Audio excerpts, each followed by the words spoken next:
Okay, so here we are in the cockpit, guys, and we can see now the ABS light's gone out. Now that I've changed the sensor on the back, so that's sorted that out. I do still have this symbol here. Ignore the airbag because I've got the passenger seat out still, and I've just got the driver seat in just so I can drive it. I haven't bolted it in, and that's got side airbags in. That's why that light's on. So anyway, back to that light there.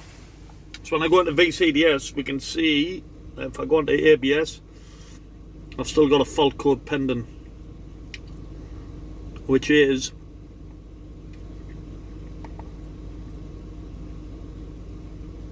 the steering angle sensor is actually faulty.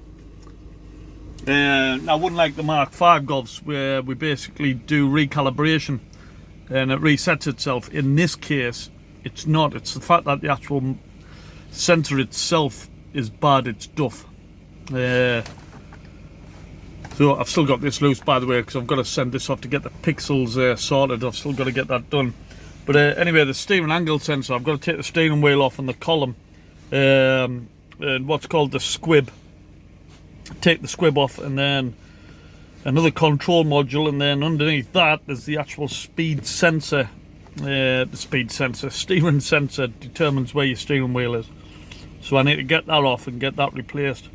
I'm guessing them sensors don't need coding to a car. They probably wouldn't, certainly not on a Mark 1 TT. So there's a good chance I'll just be able to pick one of them up off eBay for relatively cheap. So I'll get this stripped down and get to that control module, and then see if I can get one off eBay once I get the part number. Dilly. Right, so first thing was to do is take the airbag off, which is simply enough. It's unlike a Mark 5 Golf where you just shove a screwdriver in there. Just try and get this airbag out the way. I have disconnected the battery, by the way. Very critical on electronics, certainly airbags. You don't want to short and then the thing to pop. Yeah, but to get these off on a Mark 4, you basically go behind here, so you'll angle your steering wheel. In fact, let's get it done here. Angle your steering wheel kind of in that position there. Yeah, and that allows you access from the bottom here to get to 2 screws, which that's them there. Yeah, obviously they're loose now because I've already taken it out, but there's a screw there, and that's a T30 Torx. So just, going through the bottom.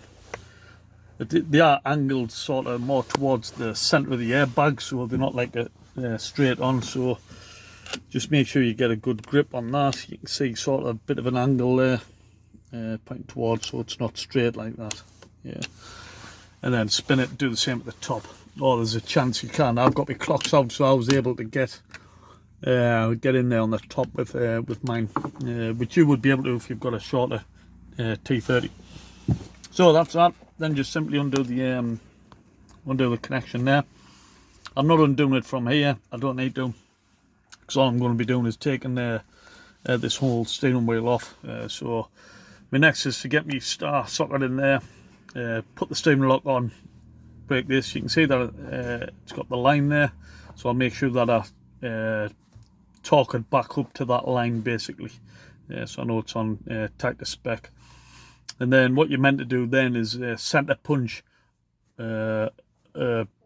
basically a mark in that, and then I think it's every 3 times it comes off, you've got to replace that actual center bolt itself. So I'll put my notch mark on that once I put it back together, just to follow that protocol. Right, I'll get this took off, and then that'll allow us to remove the steering wheel, and then we'll take go through the rest to get to this steering angle sensor. Dilly. Well, I've been squibby fitting today. So there's the old one. New one arrived today. So I've got that in place. So I'll put the ignition on, and hopefully we've got no lights. Let's see.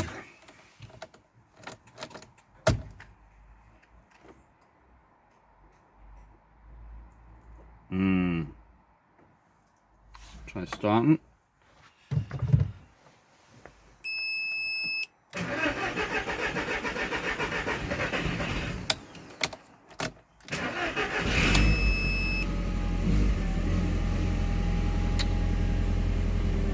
Still on.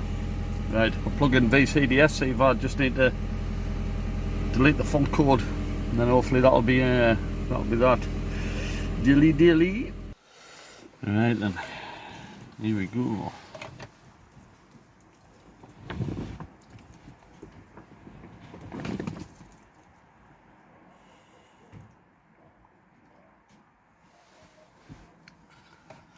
Ba-bam.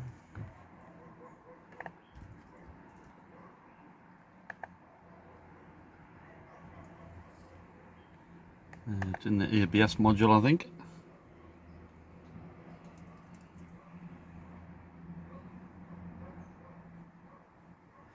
You can see it's flashing there because it's into the control module. Let's pop into the fault codes.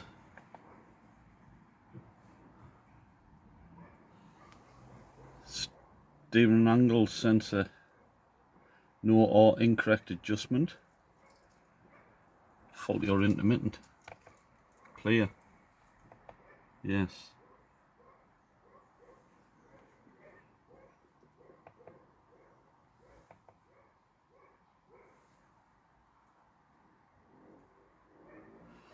So it's now showing it's a no or incorrect adjustment, which means once I drive the car and do a full left and right lock, it should then pick that up and the light should go out. At least it's not saying it's faulty now, which it was on the old one, so quite confident that's a fix. Let's get the steering wheel put back on, start the car up, do a full left and right lock without moving the car, because I've got a cover over it attached to the alloys, so I can't drive it. I'll just see if I do a full left and right lock, see if that clears it. Dilly.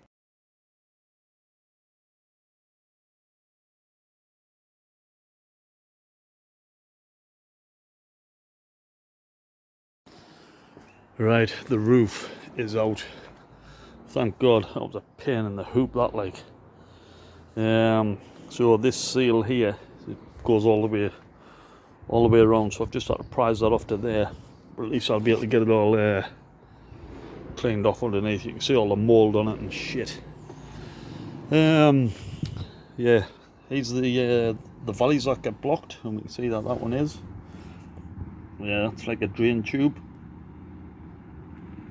So yeah, well and truly blocked that. You can see all the crap that gathers up in here.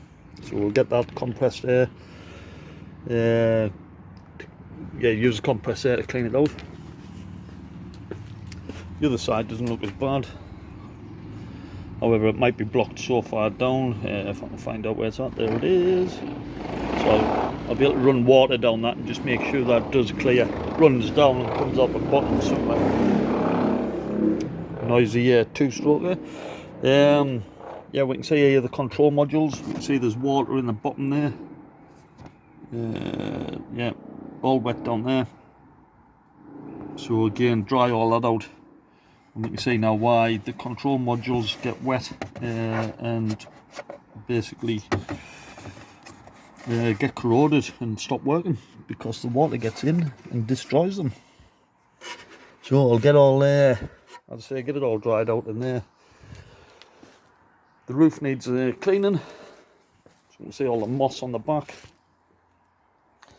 So again, that'll get jet washed, that dried out, and then use that Fabri-Seal to reseal it all, which would be great. Here's the back parcel shelf, if you like, that just sits inside where I've just shown you. Again, all the crap on there, so I can get all that cleaned off, get all this dried out as well. That's a bit that was soaking when I'd done that video. So again, I can get all that nice and squared away. So it's a pain in the arse job, but it's just a good job because it's peace of mind. It's going to make the inside of the car dry again. Yeah, won't get have any wet spots like there is down there in the driver's seat. Yeah, so good preventative maintenance as well as it just needed doing. So I'll move the car forward now, chuck the seat in, get this covered up so it's sealed up for the night, and then I can just come back and concentrate on the roof with what daylight I've got left, and then I can carry that inside the inside there and just start to allow it to dry out. Shouldn't take too long to dry out, and then get it resealed and put back on. Then it's pretty much ready for MOT. Then get it MOT'd, hopefully it passes, and then I can continue with the cleaning and doing all the bodywork, etc., prep for sale. Right, dilly dilly.